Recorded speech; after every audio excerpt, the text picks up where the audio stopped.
lot of people don't understand what it takes, to be a husband and to try to be a good husband and a good father, because it's really not there's really no praise for it. And I know a lot of times it gets misconstrued, and we can say, oh, well, same thing about the moms, and same thing about single moms. And I think that's what happens so often, is because men aren't allowed to express feelings in our world. Men, we don't get the praise and the same type of adulation. So like when you think about it, like on Mother's Day, the kids do something in school for the moms. Ironically, my son's school this year did something in school for the fathers, so he had some stuff to give me. But like in public schools, that's not really a practice to make something at the end of May to give to the fathers. But the private schools, somebody probably said something, and some public schools probably do it too because somebody probably said something. But a lot of times when you're the type of man, especially like when you're a provider man is different, because it's so many men that run away from the responsibility. So it's so much anger and resentment towards men that it overshadows the men who are doing the right thing, and the men who are working and providing and faithful and in the home and devoted fathers.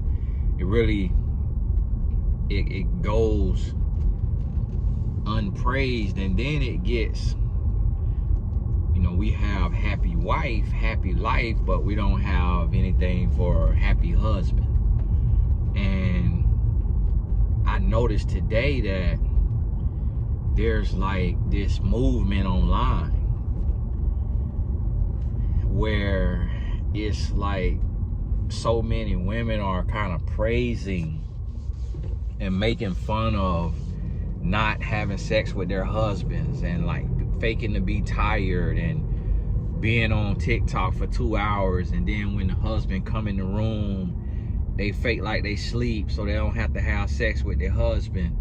And it's like it's coming from real life. Like these jokes are real life scenarios that women are making light of and not realizing how damaging it is for these men who are in the home and afraid to ask their wife for sex, and going about life feeling taken advantage of and unappreciated. And that is leading to a rise in pornography, because pornography is a place where desolate, lonely, unappreciated men go to release. And then not only pornography, but I'm pretty sure millions of everyday men who don't have a name in society. Like I can't go anywhere and go to the strip club because one of the strippers most likely follow me on Instagram, Twitter, or YouTube. It's just how it works. If you have millions of followers online, you kind of have a person in every segment. And I know that now because I go into a normal store like Walgreens and the worker knows who I am, or I go through the drive-through at fast food and the lady handing me the food knows who I am. And I'm just like, man, this is crazy. The world is shrinking. So I can't go somewhere like a strip club if I wanted to. But if I worked in corporate America and I'm just a sales guy and I gotta go to this other city for work, nobody knows me. And if I know I'm going home and I'm not getting any sex, and my wife is laughing and joking about it on TikTok, I'm going to the strip club. And not only going to the strip club, I'm gonna see if they, get hired, if they got escorts, if They're not just strippers, but they also escorts. And so this is leading to that because, and what a lot of people don't understand is the spiritual side of it. See, in the Bible, the man was honored, the man was respected, the man was praised, the man was almost worshipped.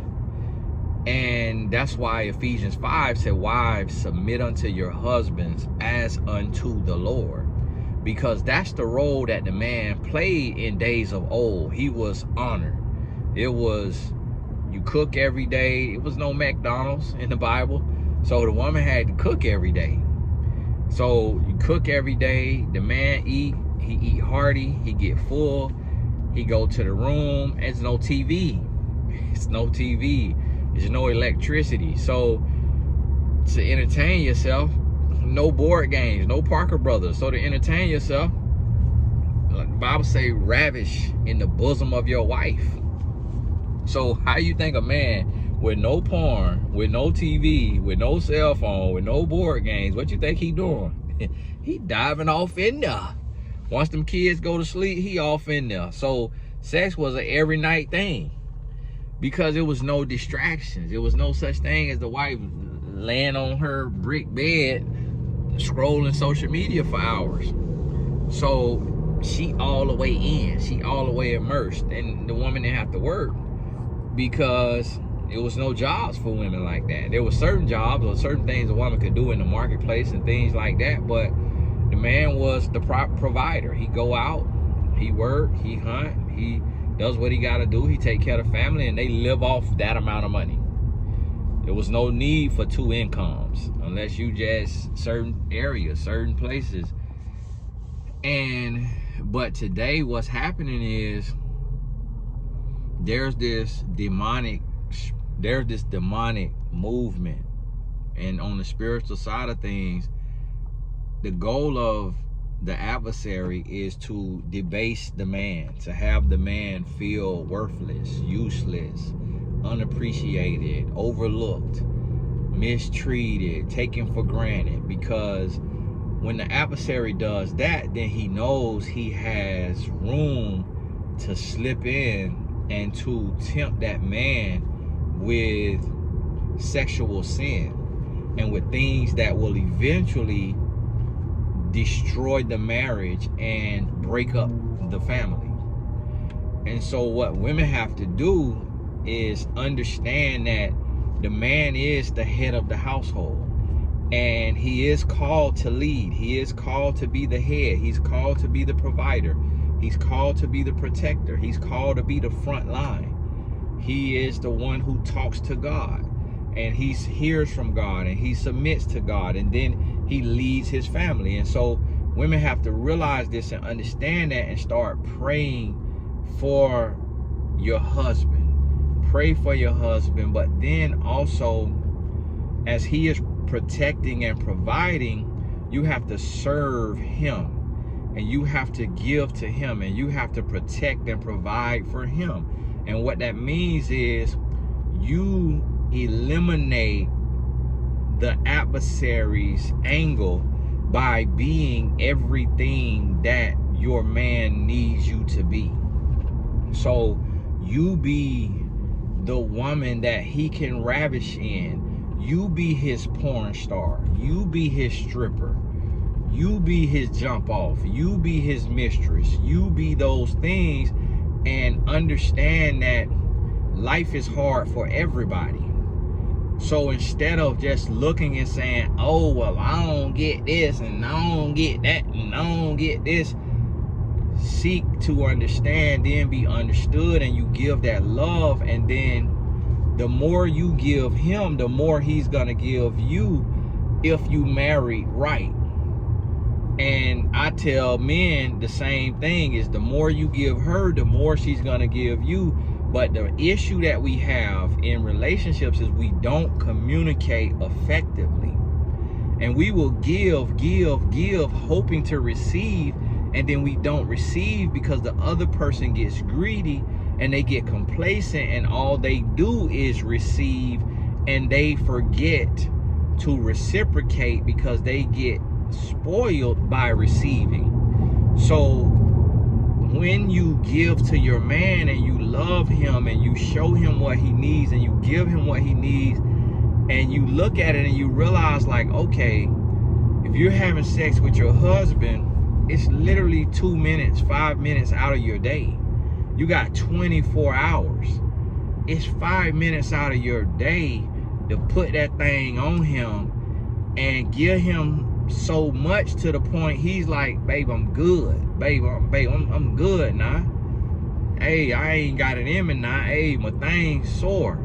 So that way, he has nothing to give another woman. Like, his thing ain't getting on hard and him lusting after her and him wanting her, because his cup runneth over from his wife.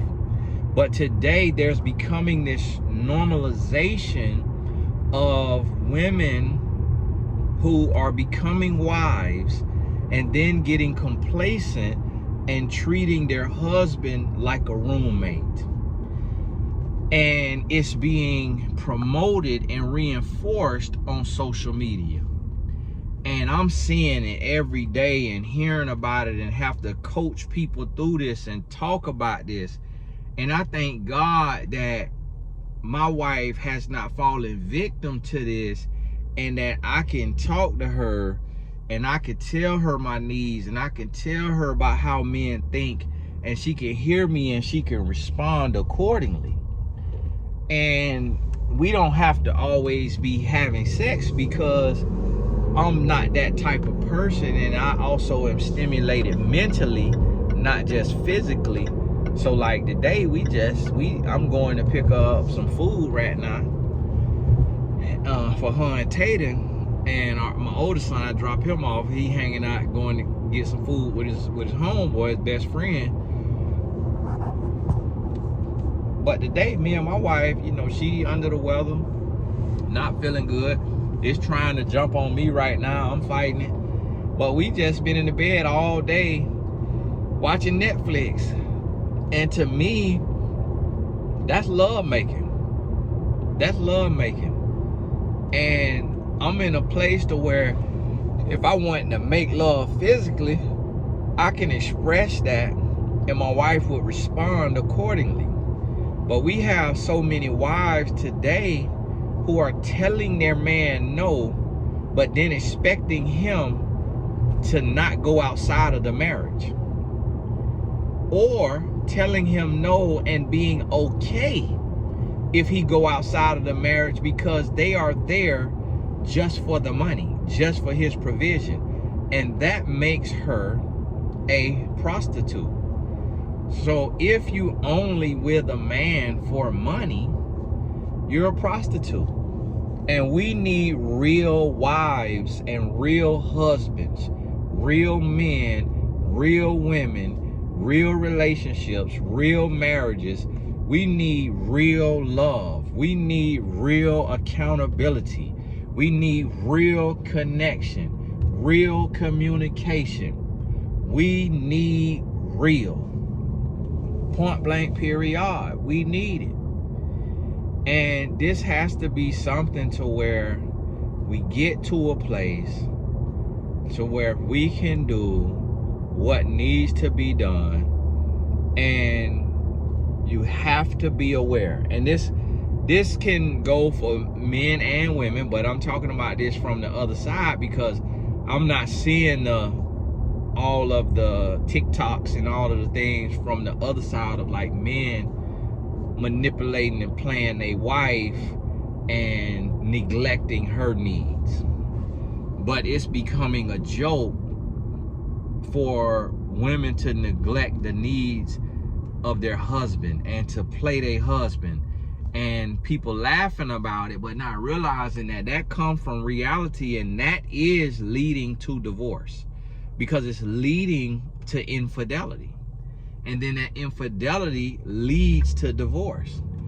And taking advantage of your partner, your spouse, and neglecting their human needs should never be a joke.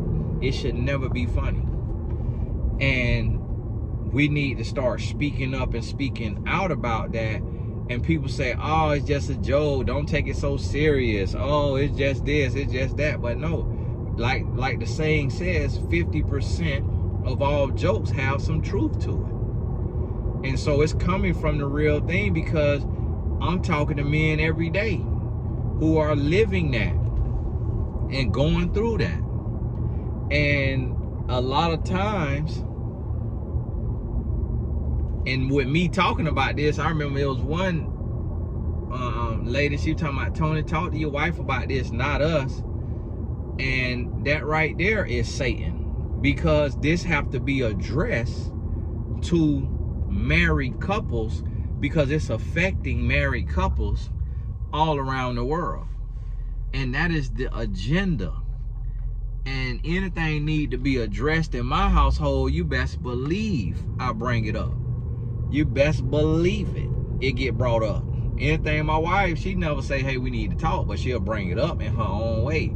She less formal about it than I am, but she'll bring it up, because we're gonna handle business. And that's why we've been married 17 years, and I'm 40 years old. We've been married longer than people that's older than us. And so but that's why, because we don't brush stuff under the rug. We address it, and this is what has to be addressed. So if you are a wife and your husband been saying, hey, I need more sex, like that is him crying out, saying, help me stop watching porn, help me stay away from porn, help me beat the advances of the women in the office that I work with. Because I worked in corporate America. When I was in college in the summers, I had a corporate job because I got a stamp of approval from my friend's dad, and my friend's granddad started this company, and it's a major, multi-billion-dollar corporation. And I worked in a corporate office in the summers, and there would be women who just would hit on me, just straight up, I want to give you this pee. And I'm like, wow, this is crazy that this is a thing, that this is real. And so while you are neglecting your husband's sex because you got a headache, not realizing that the oxytocin from the sex is gonna help your headache. And so just tell him, hey, I got a little bit of headache, so can you not ram and bam, just like a slow stroke, just something real slow and easy, and can you do it like this, and talk to him and communicate with him and tell him what you need. Instead of having you a toy, talk to your husband and say, hey, can you do this, can you do that? Tell him what you need, and let him be your everything. Let him be your everything. Let him be the one. And talk with him. And this is what we got to realize and understand. But there is an attack on marriage, because when you break down the marriage, you break down the family. Now the adversary has more room to work. The adversary got more power in that position, because when a man is single or he neglected, he's gonna get into fornication. And that is a sin against God. So now he's separated from God. He's outside of the will of God. Now, next thing you know, he's gonna get into illegitimate children. Now he's bringing illegitimate children into the world. So now the devil has more access to these kids that's being brought into the world outside of wedlock. And not having a mother and father in the home, now the devil could get these kids into drugs, get them into fornication, get them into teenage pregnancy, get them into things that they should not be in. And this is the goal of the adversary, and people not understanding that. So we, like right now, I'm sitting down in the bed. I don't feel like this is my second time going out today. I done got up and drove earlier today to get food. And we got food at home. We got curry chicken. rice and pea, cabbage. But my wife, she ate curry chicken earlier today. She don't want no more curry chicken, even though we got curry chicken. I ate the same thing twice. I'm a man. We a creature of habit. We go to war. I can eat the same thing 10 times a day. My son, he eat the same meal every single day. That's what men can do. My wife, she not feeling good, so I get up, I go get something to eat earlier today. Now, I get out the bed again. I got on my chilling shorts with no underwears. Excuse me for the TMI, but that's how unfeeling like getting out the house I felt. I ain't feel like leaving, but I didn't say a word. I didn't make, and so this is what I'm trying to tell you. Men, married husbands, good men, we making the same sacrifices. We sacrificing, we taking, and we doing what got to be done. And not making excuses about it. And guess what? I don't feel like doing this and that, but you know what? I'm not gonna go cheat on my wife because I don't feel like coming to pick up this food. No, I'm gonna do what I gotta do. I'm gonna do it in love. She know what it takes to get up out the bed when you watching Netflix. So guess what? She gonna clock that. Man, he must really love me. Man, he getting up, he going out, he doing this. When I go back, she gonna say, thank you for getting that. I don't even feel like saying thank you. That I feel so unlike coming out here. But this what marriage is. It's selflessness. It's sacrifice. And I'm not saying this for no cookie or no award. I'm saying it so you understand that this is what it is about. This is what it is.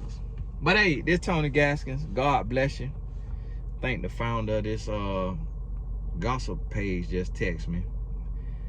See what they talking, what he on here talking about. God bless you. We'll talk soon.